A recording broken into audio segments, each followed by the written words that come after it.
How to change your primary email address on Gmail. Hello everyone. In this video, I will show you how to change your primary email address on Gmail.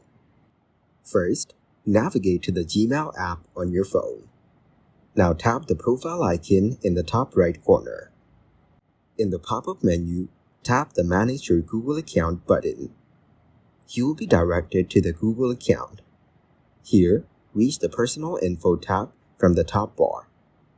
Next, scroll down and tap Email to go to the email settings.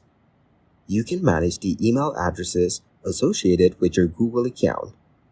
After that, tap the Contact Email option. To add a new email, tap on the Add button and enter a new contact email. Then hit Add and it will be added as your contact email. It will send a verification email to your account. Thank you guys for watching this video. Hope you got some value.